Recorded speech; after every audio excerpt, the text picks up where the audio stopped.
दोस्तों, this is Vipul Bhatt once again and you're watching the channel Vipul Bhatt and you're watching the series, video series industry के सही लोग, जहां आप हर episode में एक सही बंदे से मिलते हैं। सही वो बंदा होता है जो आपके साथ गलत नहीं कर रहा, और वैसे एक सही बंदे को आज हम लेके आ रहे हैं। उनका नाम है मिस्टर सोम कंशाना। अच्छा, सोम कंशाना की एक खास बात है, जैसे आपको पता है कि मैं रजिस्ट्रेशन वाले बंदों को यहाँ इंटरव्यू करता ही नहीं हूँ, बट सोम कंशाना से आप मिलोगे तो आपसे रजिस्ट्रेशन लेंगे। बट मैं उनको इसलिए यहाँ पेश कर रहा हूं क्योंकि सोम जी की आज तक कहीं से भी शिकायत नहीं आई कि उन्होंने किसी से पैसे लिए और उनको काम नहीं दिया, या फोन उठाना बंद कर दिया, या ऑफिस चेंज कर दी। ऐसी कोई शिकायत नहीं है। तो आप जब सोम जी के पास जाओगे ना, निश्चिंत होकर जाना, ये मेरा आपसे वादा है। Thank you. Hello friends, this is Sonali with you all again. Welcome to Vipul Bhatt's channel. Acting is behaving truthfully under imaginary circumstances. जी हाँ, एक्टिंग एक कला है, हर किसी के बस की बात नहीं है, और उतना ही मुश्किल है इंडस्ट्री के सही लोगों से मिलना। और हम वो जरिया है जिससे आपको इंडस्ट्री के सही लोगों से पहचान कराते हैं। तो चलिए आज हम मिलते हैं इंडस्ट्री के सही लोगों में से एक सोम कंशाना जी से। हेलो सोम जी। नमस्कार सोनाली। सोम जी, आपके बारे में दो शब्द। न किसी शायर के शेर हम, न किसी शायर के शेर हम, न किसी राजा के राजकुमार, हम है सीधे साधे सोम सोम, मेरी धड़कनों का कह रहा है हर रोम रोम। वाह, बहुत अच्छा कहा आपने। आप कहाँ से हो? मैं आगरा के एक छोटे से गांव से ताल्लुक़ रखता हूँ। गांव छोटा है लेकिन काफ़ी मशहूर है। सोनाली जी, मैं यूँ कहूँ कि चंबल का पानी पी के बड़ा हुआ हूँ। अरे वाह। तो अभी आप कास्टिंग कोऑर्डिनेटर हैं। जी। सो आपने कैसे ये सफर तय किया, कहाँ से स्टार्ट किया और कैसे कास्टिंग कोऑर्डिनेटर बने हो? ओके। एक्चुअली सोनाली जी, मैं 2009 में मुंबई आया था एक्टर बनने के लिए। बहुत सारे लोग बोलते हैं कि मैं कास्टिंग डायरेक्टर बनने आया था, या डायरेक्टर बनने आया था, या राइटर बनने आया था। लेकिन मैं कहूँगा मैं एक्टर बनने आया था, लेकिन मेरे पास कोई नॉलेज नहीं थी, जानकारी नहीं थी, फैमिली कोई बैकअप नहीं था, घर से भाग के आया था मैं। क्या क्या करके आया था मैं? घर से भाग कर आया था। 3 महीने बाद, आप यकीन नहीं करोगे, 3 महीने बाद मेरे घर वालों को पता चला कि मैं मुंबई हूँ। लेकिन यहाँ पे आके मैंने देखा कि मुंबई में सर्वाइव करना बहुत टफ है, बहुत मुश्किल है। मैंने कई जगह काम देखे कि कुछ भी काम मिल जाए, क्योंकि मुझे घर वापस नहीं जाना था एक्चुअली, कि मैं खाली हाथ जाऊँगा। तो ऐसा लगता है जैसे मैं गाँव जाऊँगा तो मैं खेती का काम करूँगा ना, तो मेरे गाँव के जो लोग होंगे, लड़के रहेंगे साथ वाले, वो ये बोलेंगे देखो हीरो आ गया, हीरो आ गया। तो मैंने सोचा भाई मैं ये नहीं सुन सकता मैं, कि अगर वो ये चाहें कि मुझे चिढ़ाएँ कि हार के आ गया, तो मैं हारने वालों में से नहीं था। तो मैंने सोचा मैं इस इंडस्ट्री का हिस्सा बनूँगा, जो मैंने सपना देखा है उसे साकार करूँगा, आज नहीं तो कल, लेकिन करके रहूँगा। तो कैसे आपने एक्टर से अब कास्टिंग कोऑर्डिनेशन का सफर तय किया? एक्चुअली अभी थोड़ी देर पहले मैंने आपको बताया कि मेरे पास फैमिली बैकअप नहीं था, यानी पैसे का मुझे सपोर्ट नहीं था, तो मुझे कुछ तो करना था।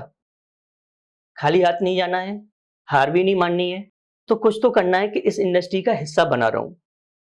तो मुझे लगा कि ये एक मेरा रास्ता है, अगर मुझे एक्टर बनना है, कास्टिंग में रहते-रहते मैं ये काम कर सकता हूँ। अगर इस फील्ड से हट गया, तो दोबारा मेरी एंट्री नहीं होगी। सो कितने साल से आप कोऑर्डिनेशन कर? मुझे 7-8 साल हो गए। स्टार्टिंग के 5-6 महीने एक्टिंग के लिए भटका, थोड़ा बहुत ही, बहुत ज़्यादा नहीं भटका। जैसे पैसे की प्रॉब्लम होने लगी तो मैं सोचा कि भाई नहीं, मुझे कास्टिंग में जाना चाहिए, बेटर है, क्योंकि 4 पैसे रहेंगे मेरी जेब में, मेरा पेट भरा होगा तो ही सपने साकार कर पाऊँगा। तो पहले मैंने यही सोचा कि पहले मुझे पेट भरना है और नॉलेज भी लेनी है। और मुझे नॉलेज भी कैसी नॉलेज चाहिए? जो करने आया हूँ और जो मैं करना चाहता हूँ, वो नॉलेज चाहिए मुझे। तो ऐसे ही मेरे एक दोस्त ने बोला कि सोम ऐसे-ऐसे है, एक कास्टिंग की रिक्वायरमेंट है, एक असिस्टेंट चाहिए। मेरे बॉस थे प्रकाश श्रीवास्तव, उन्होंने मुझे काफ़ी सपोर्ट किया, बहुत अच्छे इंसान थे। अभी वो ये इंडस्ट्री में नहीं है, लेकिन अगर वो नहीं होते तो आज मैं कुछ भी नहीं होता, आपके सामने भी नहीं होता। तो उन्होंने मुझे सपोर्ट किया, तो उनके यहाँ पे धीरे-धीरे काम करते-करते धीरे-धीरे नॉलेज बढ़ती गई। एक दिन अचानक से उन्होंने बोला, सोम अब तुम अपना जो भी कुछ करना चाहो अपना काम कर सकते हो। मैंने उनके साथ 4 साल काम किया। मैंने कोई सैलरी नहीं ली, सिर्फ़ उनके साथ रहता था, खाना-पीना उन्होंने मुझे एक फैमिली की तरह रखा। मैंने पूरी ईमानदारी के साथ अपना 100% से भी ज़्यादा दिया। रात के 12 बजे, 1 बजे, 2 बजे जब भी रिक्वायरमेंट आती थी, कुछ भी होती तो मैं करता था। तो उन्होंने एक दिन अपने आप बोला, "सोम तुम अपना कुछ भी करना चाहो कर सकते हो, मेरी तरफ से आज़ाद हो, फ्री हो।" मैं बोला, "ठीक है।" प्रकाश भाई देखो मैंने बोला, क्योंकि मैं अब एक्टर बनने आया तो मैं एक्टर बनना चाहूँगा, लेकिन मेरे पास अभी बैकअप नहीं है, तो हो सकता है मैं अपनी खुद की कास्टिंग एजेंसी खोल लूँ। कास्टिंग एजेंसी खोलने से पहले मैंने इन हाउस भी किया था ट्रायंगल फ़िल्म में। उनका पहला शो था ट्रायंगल फ़िल्म का, बाबा ऐसो वर ढूँढो। विक्रांत मैसी इसमें लीड और जूही असलम उसमें लीड हीरोइन थे। जूही असलम काफ़ी एज कम थी और सॉरी हाइट कम थी सॉरी विक्रांत मैसी आप देख ही रहे होंगे कि कैसे बंदे ने टीवी से फ़िल्मों तक का सफ़र तय किया है और भी कई मूवी आने वाली है। विक्रांत मैसी बहुत नाइस पर्सन। तो वहाँ से हमारी जर्नी स्टार्ट हुई है कास्टिंग में। इन हाउस भी किया, उसके बाद मैंने सोचा नहीं मुझे इन हाउस नहीं करना है, अपनी कास्टिंग एजेंसी डालनी है। इंडिया में हर कोई एक्टर बनना चाहता है, लेकिन एक बैकअप का होना बहुत ज़रूरी है। एक एक्टर जी, के लिए कितना ज़रूरी है ये बैकअप प्लान? देखो अगर हम चकाचौंध की दुनिया में आ रहे हैं, यानी ग्लैमर्स की दुनिया में आ रहे हैं या फ़िल्म इंडस्ट्री का हिस्सा बनना चाहते हैं, बैकअप बहुत ज़रूरी है। बैकअप अगर नहीं होगा तो समझो जैसे हमारे शरीर में रीढ़ की हड्डी नहीं है। पैसा सब कुछ नहीं है, लेकिन पैसा बहुत कुछ मायने रखता है। आप अपने जो कैरेक्टर सोचा है कि नहीं मुझे ये कैरेक्टर चूज़ करना है या ये करना है, उसके लिए पैसा चाहिए। क्योंकि आपके पास पैसा नहीं होगा, तो अपना पसंदीदा किरदार आप प्ले नहीं कर पाओगे। क्योंकि जब पैसा नहीं होगा तो आपको जो भी मिलेगा करने के लिए आप छोटा-मोटा काम, कुछ भी काम मिलेगा, वो आपको करना पड़ेगा। लेकिन अगर आपके पास पैसा है, बैकअप है, तो आप वो काम करोगे जो आप करने आए हो एक्चुअल में। सर्वाइवल के लिए बेसिकली बहुत सपोर्ट हाँ, होना बहुत चाहिए। ज़रूरी है पैसा। तो मुझे जैसे कि आपने कहा पैसा होना चाहिए रोल करने के लिए। सो पेड कास्टिंग की बात कर रहे हो? नहीं, नहीं सोनाली जी, आप गलत सोच रहे हो। पैसा होने का मतलब है आप यहाँ पे सर्वाइव कैसे करोगे मुंबई में? आपको रेंट भी भरना है क्योंकि सबके पास घर तो खुद के होंगे नहीं, सबके माँ-बाप यहाँ रहेंगे नहीं। तो सर्वाइव करने के लिए रेंट भरना है, खाने के लिए, ट्रैवलिंग के लिए, ऑडिशन पे जाना है और भी मीटिंग है, उनके लिए पैसा चाहिए। यानी अपने खुद के लिए। और पेड कास्टिंग अगर मैं नहीं जानता हूँ। अगर जिसके पास टैलेंट है, तो उसको कहीं पैसे देने की ज़रूरत नहीं है। ऐसा नहीं है कि पैसा देके रोल मिल जाए। नहीं, ऐसा कहीं नहीं है। टैलेंट को पैसे से नहीं खरीदा जा सकता है। टैलेंट मेहनत से आता है। मेहनत करोगे तो डेफ़िनिटली सफल होगे। किसी को पैसा देने की ज़रूरत नहीं है। पेड यानी ये लाखों में लेते हैं, लोग भाग जाते हैं, कुछ करते हैं। बहुत सारी चीज़ें मैंने मैसेज फेसबुक पे देखे हैं और व्हाट्सएप पे देखे हैं। तो कोई भी पैसा आपसे माँग रहा है, लाखों में माँग रहा है, कुछ माँग रहा है, तो किसी को एक पैसा मत दो।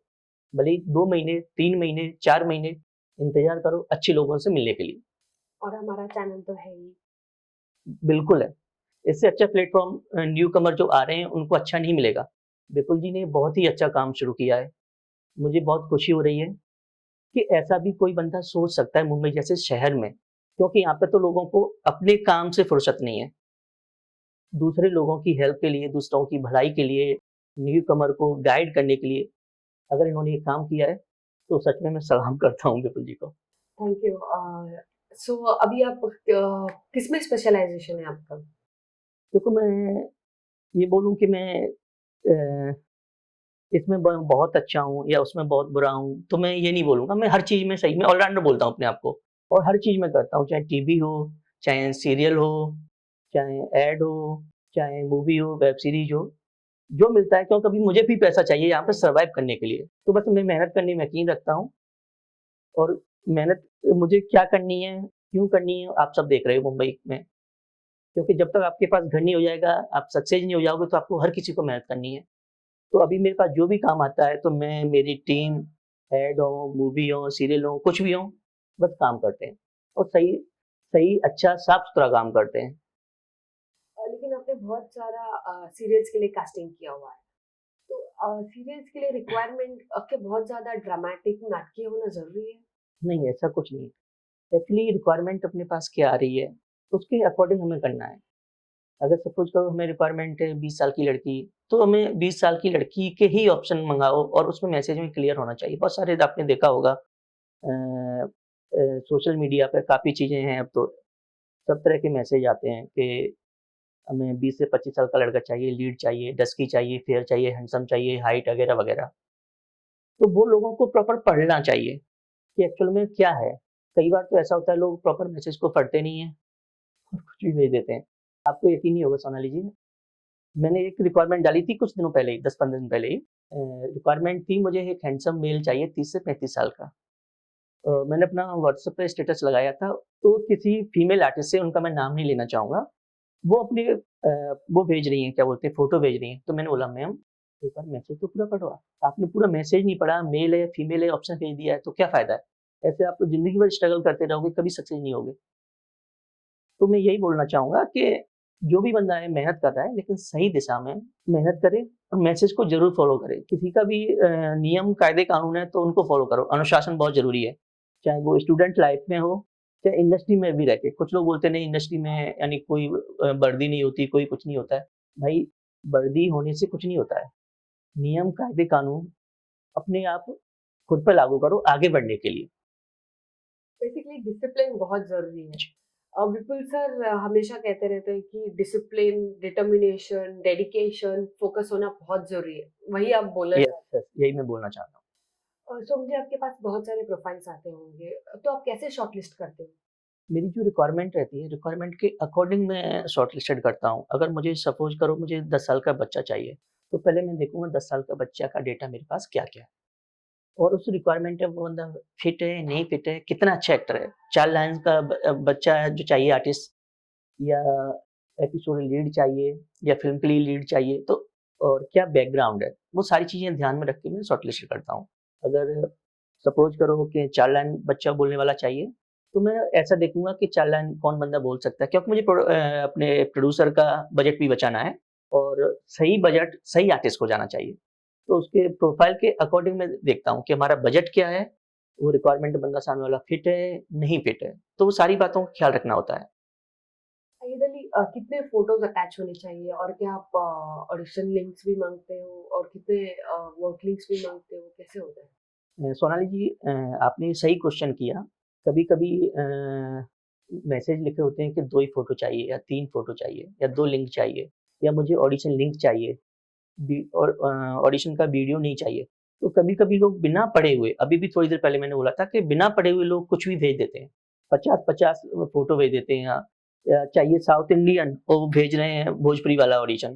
तो वो नहीं गलती करनी चाहिए। अगर सामने वाले ने माँगा है कि हमें साउथ इंडियन लड़की चाहिए, तो भई आपके आपके आपके पास अगर उसके फ़ोटो साउथ इंडियन लुक में है, तो वो अपनी फ़ोटो भेजो, या अगर साउथ इंडियन लैंग्वेज में हमारे पास कोई ऑडिशन है, तो वो भेजो। अगर वो भी नहीं है, तो आप अपना प्रोफ़ाइल डिटेल देते हो, उसमें लैंग्वेज मेंशन कर दो कि हाँ, ये लैंग्वेज मुझे आती है। सो बेसिकली 2 टू 3 पिक्चर्स होना चाहिए। हाँ, एक्चुअली मैसेज में आपने देखा होगा, क्योंकि पहले मेल पे ज़्यादातर मोस्टली कास्टिंग होती थी। जब से व्हाट्सएप आया है, तो व्हाट्सएप से कास्टिंग हो रही है। तो उसमें मैसेज में प्रॉपर लिखा होता है कि हमें 2 फ़ोटो भेजो, या 2 ऑडिशन लिंक भेजो, क्या-क्या भेजना है, सब कुछ लिखा होता है। तो मैं यही मानूँगा कि जो लिखता है बंदा सामने वाला, अपनी रिक्वायरमेंट के अकॉर्डिंग लिखता है, तो उसको कितने चाहिए। तो अभी मैं ये बोल दूँगा नहीं 2 भेजना है या 1 भेजना है, मैं नहीं बोल सकता। डिपेंड करता है प्रोजेक्ट क्या है।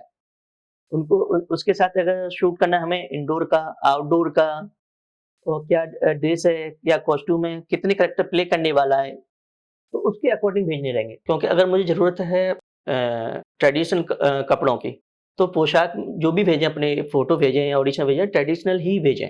अगर मैंने बोला वेस्टर्न में चाहिए, तो वेस्टर्न में भेजें। जबकि ये लोग बहुत बड़ी गलती करते हैं। इस गलती करने से बचना चाहिए। क्योंकि सामने वाले ने जो रिक्वायरमेंट माँगी है, उसके अकॉर्डिंग ही आपका ऑडिशन होना चाहिए, फ़ोटो होना चाहिए। अगर आपको सेलेक्ट होना है, शॉर्टलिस्टेड होना है, क्योंकि कभी-कभी क्या होता है ना, क्रिएटिव जो लोग होते हैं ना, उनको जज करने में बहुत आसानी होती है। अगर आप कैरेक्टर ब्रीफ के अकॉर्डिंग ही अपना ऑडिशन दोगे या फ़ोटो देते हो, तो उनमें काफ़ी उनको सहूलियत होती है एक्चुअली। जैसे कि आप बोल रहे थे अभी लुक के बारे में, जब अभी ऑडिशन देना है, तो ये माइतो हो, सीरियल्स हो, मूवीज हो, वेब सीरीज हो, इसके लिए सब सेम ऑडिशन देना होता है कि थोड़ा अलग अलग देना नहीं, होता सबके लिए डिफरेंट रहता है। अगर जैसे हमें मैथो है, तो मैथो में हमें इंडियन ड्रेस में ही ऑडिशन कर पाएँगे। कोई भी मैथो हम वेस्टर्न में नहीं कर सकते। तो उसके लिए हमें इंडियन चाहिए। ऐड है मोस्टली, अब ऐड किसका है, उस पर भी डिपेंड करता है। जैसे चॉकलेट का है, या कोई घर में किचन के सामान का है, या फिर अपना बोले स्पोर्ट बाइक का है, या किसी भी ठंडे ठंडा ठंडा प्रोडक्ट है उसका है, कोल्ड ड्रिंक वगैरह-वगैरह का है। तो अलग-अलग सबका पोशाक अलग रहेगी, लुक अलग रहेगा, हेयर स्टाइल अलग रहेगी, मेकअप अलग रहेगा। वो उस पर डिपेंड करता है एक्चुअली कि प्रोडक्ट क्या है। अगर प्रोडक्ट अपना वेब सीरीज है तो वेब सीरीज है किस तरह की है, धार्मिक वेब सीरीज है या अभी जैसे बहुत सारे अभी चल रहे हैं आज के हिसाब से, मतलब ये मान के चलूंगा कि जो अभी इंडिया में नहीं चलना चाहिए, बाहियात वेब सीरीज चल रही हैं, उस तरह की पोशाक है, तो डेफिनेटली ये तो उसमें इंडियन का अगर आप भेजोगे भी अपना ऑडिशन लिंक या फोटो तो कोई मतलब नहीं रखता है। सो जब हम ऑडिशन देने जाते हैं, अलग अलग तरीके के ऑडिशंस होते हैं, like web series, movies, serials, क्या इन सब में सेम तरीके का ऑडिशंस होता है?